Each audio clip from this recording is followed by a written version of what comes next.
പാച്ചൂസിൻ്റെ പുതിയൊരു വീഡിയോയിലേക്ക് എല്ലാവർക്കും സ്വാഗതം. വെള്ളക്കലത്തപ്പവും വെള്ളക്കുറുമയായിട്ടാണ് ഞാൻ ഇന്ന് വന്നത്. വെള്ളക്കലത്തപ്പം എന്ന് പറയുന്നത് അങ്ങനെ ആരും ഉണ്ടാക്കിയിട്ടുണ്ടാവില്ല എന്ന് തോന്നുന്നു. ഞാൻ ഇങ്ങനെ ആലോചിക്കും, ഇപ്പോൾ ഈ ബെല്ലേടിട്ട് എന്തിനാണ് കലത്തപ്പം ഉണ്ടാക്കുന്നത്? ഭയങ്കരമായിട്ട് മസ്സ് പിടിക്കുമല്ലോ. വെള്ളക്കലത്തപ്പാകുമ്പോൾ കറിയും കൂട്ടി തിന്നാലോ. അങ്ങനെ ഞാനൊന്ന് ട്രൈ ചെയ്ത് നോക്കിയതാണ്. വീഡിയോ കണ്ട് ഇഷ്ടമാവുകയാണെങ്കിൽ നിങ്ങളും ഒന്ന് ട്രൈ ചെയ്ത് നോക്കുക. അപ്പോൾ നമുക്ക് വീഡിയോ കണ്ടിട്ട് വന്നാലോ. ഓക്കെ.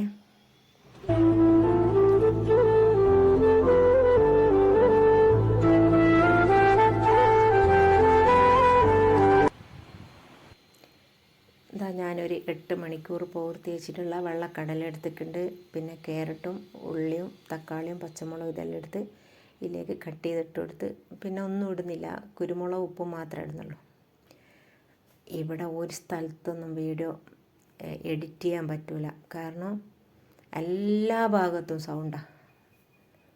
ഒരു കൊല്ലിമൂലയിലാണ് ഞാൻ ഉള്ളതെങ്കിലും ഇപ്പം തന്നെ ഇതാ കമ്പി മുറിക്കുന്ന സൗണ്ട് ഉണ്ട്. ബാർപ്പിൻ്റെ അപ്പുറത്ത് എന്തെങ്കിലും ഒരു സൗണ്ട് ഉണ്ടാവും, അല്ലെങ്കിൽ മേലെ കോളേജിൻ്റെ മോട്ടർ അടിക്കുന്ന സൗണ്ട്, എന്തെങ്കിലും ഇങ്ങനെ ചെവിക്ക് ഇങ്ങനെ അടിച്ചുകൊണ്ടിരിക്കും. കോപ്പിറൈറ്റ് വരുമോ അറിയാല. അപ്പോൾ ഞാൻ ഇതിലേക്ക് എല്ലാം കട്ട് ചെയ്തിട്ട് തക്കാളി കട്ട് ചെയ്തിട്ട് തരാൻ എനിക്കൊരു ബോധം വരുന്നത്, അത് വേണ്ടാന്നുള്ളത്.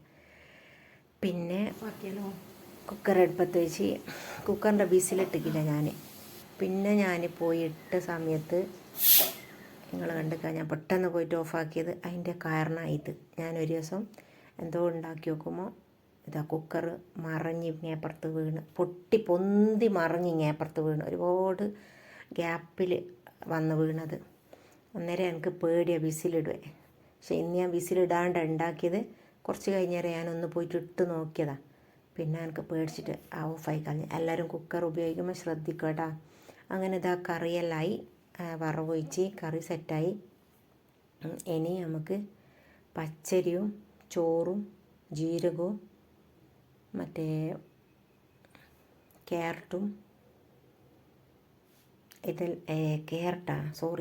ഏലക്കായി ഇട്ടിട്ട്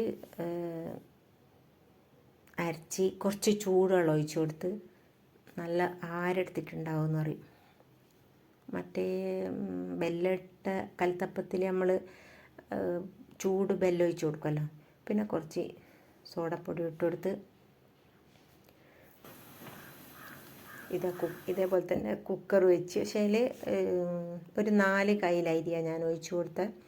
അതൊരു 5-6 കയ്യിൽ ഒഴിച്ച് കൊടുത്തിട്ടുണ്ടെങ്കിൽ ഒന്നും കൂടി സൂപ്പറാവുന്നു. എന്നാലും കുഴപ്പമില്ല, നല്ല ആരെടുത്തിട്ടുണ്ട്. ഇനി ഉണ്ടാക്കുമ്പോൾ ശ്രദ്ധിക്കുക. ഇത് കുറച്ച് ഇതിന് വലിപ്പമുള്ളൊരു ചട്ടിയേക്ക്, ഇത്ര വലിപ്പമുള്ളതിൽ ഒഴിക്കണ്ടേനു. അപ്പോൾ എന്തായാലും നല്ല അടിപൊളി ടേസ്റ്റേനും. പിന്നെ ആരും എടുത്തേക്ക്. അപ്പോൾ ഇത്രയൊക്കെ തന്നെ എൻ്റെ വീഡിയോ ഇഷ്ടമായിട്ടുണ്ടാവുമെന്ന് വിചാരിക്കുന്നു. ഇഷ്ടമായാൽ ലൈക്ക് ചെയ്യുക, ഷെയർ ചെയ്യുക, സബ്സ്ക്രൈബ് ചെയ്ത് സപ്പോർട്ട് ചെയ്യുക. ഇൻഷാ അല്ലാഹ് പുതിയ വീഡിയോസുമായി ഞാൻ വീണ്ടും വരാം. അതുവരേക്കും എല്ലാവർക്കും ടാറ്റാ ബൈ.